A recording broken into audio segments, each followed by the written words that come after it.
Hello student, তোমরা কেমন আছো? আশা করি তোমরা সবাই ভালো আছো। প্রতাপ একাডেমি কোচিং পরিবারে তোমাদেরকে সকলকেই স্বাগত জানাই। তোমরা যারা ক্যালকাটা ইউনিভার্সিটির আন্ডারে অল অ্যাফিলিয়েটেড কলেজগুলির মধ্যে ফার্স্ট সেমিস্টারে পড়াশোনা করছো, তোমাদের জন্য আজকে আমি নিয়ে চলে এসেছি ইএনবিএস বা পরিবেশ বিদ্যার তৃতীয় অধ্যায় থেকে গুরুত্বপূর্ণ 4টি 5 মার্কসের কোশ্চেন উইথ অ্যান্সার।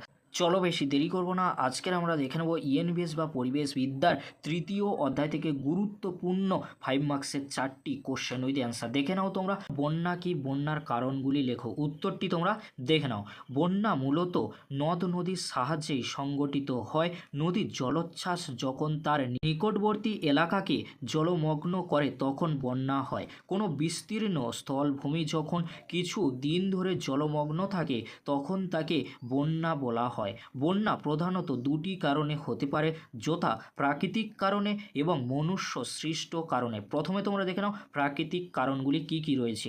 একটানা অতি বর্ষণের ফলে বন্যা হয়, নদীর জল ধারণ ক্ষমতা কমে গেলে বন্যা হয়, ভূমিকম্প বা ধসের ফলে নদীর গতিপথ রুদ্ধ হলে বন্যা হয়, অতিরিক্ত ভূমি ক্ষয় হয়ে নদীর নাব্যত্ব কমিয়ে দেয় যার ফলে বন্যা হয়, ভূমিকম্পের ফলে নদীর গতিপথ পরিবর্তিত হয়ে অন্য কোনো স্থানে কিন্তু বন্যা হয়। এবারে তোমরা দেখে নাও মনুষ্য সৃষ্ট কারণ। এক, অবৈজ্ঞানিক প্রথায় চাষাবাদ, অতিরিক্ত অরণ্য ধ্বংস, অনিয়ন্ত্রণ পশুচারণের ফলে ভূমিক্ষয় বৃদ্ধি পায় যার ফলে নদীর নাব্যত্ব কমে ও অল্প বৃষ্টিতেই কিন্তু বন্যা হয়। পরবর্তী পয়েন্ট তোমরা কি লিখবে? বিভিন্ন নদীতে অপরিকল্পিতভাবে বিদ্যুৎ প্রকল্প তৈরি করে জল সঞ্চয় কিন্তু করা হয়। এই জলের পরিমাণ বেড়ে গেছে, হঠাৎ করে জল ছাড়া হয়, ফলে আশেপাশের এলাকায় বন্যা হয়। যেমন এবছর অর্থাৎ 2000 সালে অক্টোবর মাসে নদিয়া ও উত্তর 24 পরগনা জেলায় এইভাবেই কিন্তু বন্যা হয়েছে। পরবর্তী পয়েন্ট তোমরা কি করবে? নদীর দুপাশে অপরিকল্পিতভাবে জনবসতি, ইট ভাটা, চাষের জমি গড়ে তোলার ফলে বর্ষার সময় নদীর জল দুকুল কিন্তু ছাপিয়ে যত দূর যেতে পারত এখন তা আর পারে না, ফলে তার আশেপাশের এলাকাগুলি বন্যা কিন্তু প্লাবিত হয়। পরবর্তী কোশ্চেন তোমরা দেখে নাও। শক্তি উৎপাদনে পরিবেশগত প্রভাব আলোচনা করো। উত্তরটি তোমরা দেখে নাও। প্রতিটি শক্তি নির্গমন থেকে প্রক্রিয়াকরণ পর্যন্ত ব্যবহারের প্রতিটি পর্যায়ে পরিবেশের ওপর গুরুত্বপূর্ণ প্রভাব কিন্তু ফেলে। আমাদের দেশে বিদ্যুৎ শক্তি উৎপাদনের জন্য প্রচুর পরিমাণে কয়লার ব্যবহার হয়ে থাকে। এই ধরনের বিদ্যুৎ উৎপাদনকারী শিল্প থেকে যে সালফার ডাই অক্সাইড ও নাইট্রোজেন ডাই অক্সাইড প্রভৃতি গ্যাস নিঃসৃত হয় তা বায়ুমণ্ডলকে দূষিত করে এবং পরবর্তীকালে অম্ল বৃষ্টি কিন্তু দেখা দেয়।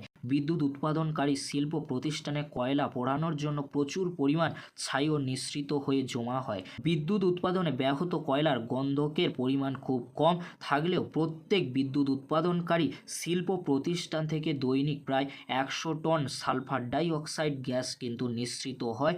যে সমস্ত শহর ও গ্রামাঞ্চলে কয়লা থেকে বিদ্যুৎ শক্তি উৎপাদন করা হচ্ছে সেই সমস্ত এলাকায় সবচেয়ে বেশি মাত্রায় বায়ু দূষণ কিন্তু ঘটে।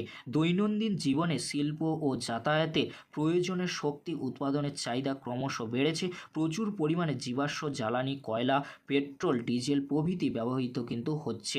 এদের উৎপাদন প্রচুর পরিমাণ কার্বন ডাই অক্সাইড বাতাসে কিন্তু মিশে যাচ্ছে, ফলে কার্বন ডাই অক্সাইডের নিঃসরণ বৃদ্ধি পেয়েছে। বায়ুমণ্ডলে গ্রিন হাউস গ্যাস হিসেবে কার্বন ডাই অক্সাইডের ভূমিকা সর্বাধিক। এর ফলে সমগ্র পৃথিবীতে বিশ্ব উষ্ণায়ন সৃষ্টি হয়েছে। উন্নত ও উন্নয়নশীল দেশগুলি ক্রমশ পারমাণবিক শক্তির ওপর নির্ভরশীল হয়ে পড়েছে। প্রায় প্রত্যেকটি দেশের পারমাণবিক শক্তি উৎপাদন কেন্দ্রগুলির সংখ্যা বৃদ্ধি পাচ্ছে। এর ফলে তেজস্ক্রিয় দূষণের মাত্রা ক্রমশ কিন্তু বাড়ছে।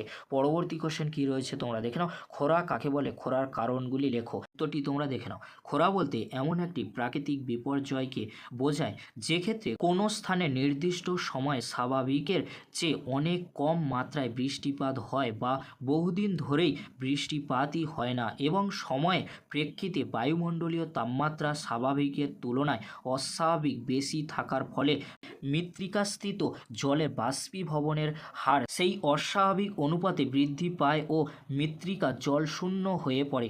অতএব কোনো অঞ্চলে স্বাভাবিকের তুলনায় অনেক কম বৃষ্টি হলে বা দীর্ঘদিন ধরে বৃষ্টি না হলে যে অস্বাভাবিক শুষ্ক অবস্থা দেখা দেয় তাকে কিন্তু খরা বলে। পরবর্তী পেরায় তোমরা কি লিখবে, ভারতের সেচ কমিশনের মতে খরা পীড়িত অঞ্চল বলতে সেই সব অঞ্চলকে বোঝাবে যেখানে বছরে গড় বৃষ্টিপাত 1000 মিলিমিটারের কম হবে এবং বছরে 1/5 দিনে বার্ষিক বৃষ্টিপাতের 75% হবে না এবং সেচ অঞ্চল মোট কৃষি অঞ্চলে 20%-এরও কিন্তু কম হবে। পরবর্তী পয়েন্ট তোমরা কি লিখবে, খরার কারণ সমূহ।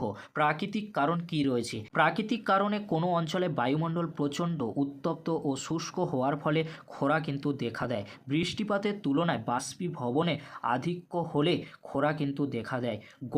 মানুষ নিজেদের স্বার্থ চরিতার্থ করতে যথেচ্ছভাবে অরণ্য ধ্বংস করে কিন্তু চলেছে।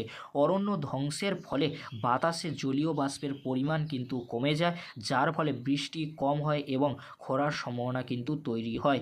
পরবর্তী পেরায় তোমরা পয়েন্ট লিখবে, খরার প্রভাব।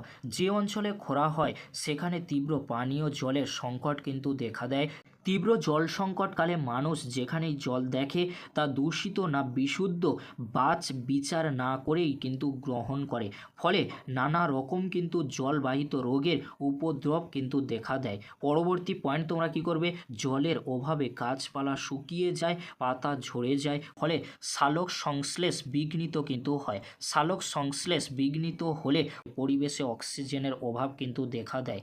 ভারত কৃষি প্রধান দেশ, খরা হলে জলের অভাব দেখা দেয়, জলের অভাবে কৃষি কার্য কিন্তু বিপন্ন হয়। পরবর্তী কোশ্চেন কি রয়েছে তোমরা দেখে নাও, সবুজ শক্তি কি, এটি কিভাবে কাজ করে, এর প্রকারভেদগুলি লেখো। উত্তরটি তোমরা দেখে নাও। সবুজ শক্তি হলো সেই শক্তি যা পরিবেশকে দূষিত করে না এবং প্রকৃতিতে নবীকরণযোগ্য। সূর্যালোক, বাতাস, বৃষ্টি, জোয়ার ভাটা ইত্যাদি শক্তির উৎসগুলোকে সবুজ শক্তি বলা যেতে পারে, কারণ এগুলি পৃথিবীতে সহজেই কিন্তু পাওয়া যায়, প্রাকৃতিকভাবে পুনরায় পূরণ করা যায় এবং এমনকি এটি পরিবেশের কিন্তু ক্ষতি করে না। এটা কিভাবে কাজ করে দেখে নাও তোমরা। শক্তির উৎস হিসেবে সবুজ শক্তি মূলত নবীকরণযোগ্য শক্তি প্রযুক্তি, যেমন সৌর শক্তি, বায়ু শক্তি, ভূতাপীয় শক্তি, বায়োমাস এবং জলবিদ্যুৎ শক্তি। এই প্রযুক্তিগুলির প্রতিটি বিভিন্ন উপায়ে তা সূর্য থেকে শক্তি গ্রহণ কিন্তু করে, যেমন সৌর প্যানেল দিয়ে বা টারবাইন ব্যবহার করে শক্তি উৎপাদন করে থাকে। পরবর্তী পেরায় তোমরা পয়েন্ট কি করবে, প্রকারভেদ। 6টি সবচেয়ে সাধারণ ফর্ম হলো নিম্নরূপ, তোমরা দেখে নাও। এক, সৌর শক্তি।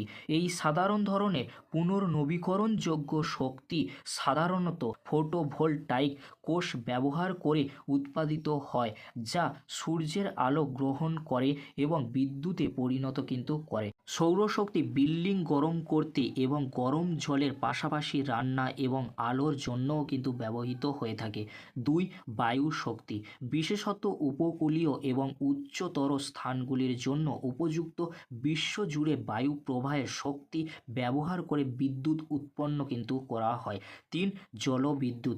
জলবিদ্যুৎ শক্তি নামেও কিন্তু পরিচিত। এই ধরনের সবুজ শক্তি বিদ্যুৎ উৎপাদনের জন্য নদী, স্রোত, বাঁধ বা অন্য কোথাও জলের প্রবাহ ব্যবহার করে জলবিদ্যুৎ, এমনকি বাড়ির পাইপের মাধ্যমে জলের প্রবাহ ব্যবহার করে ছোট স্কেলে কাজ করতে পারে, বা বাষ্পীভবন, বৃষ্টিপাত বা সমুদ্রের জোয়ার থেকে আসতে কিন্তু পারে।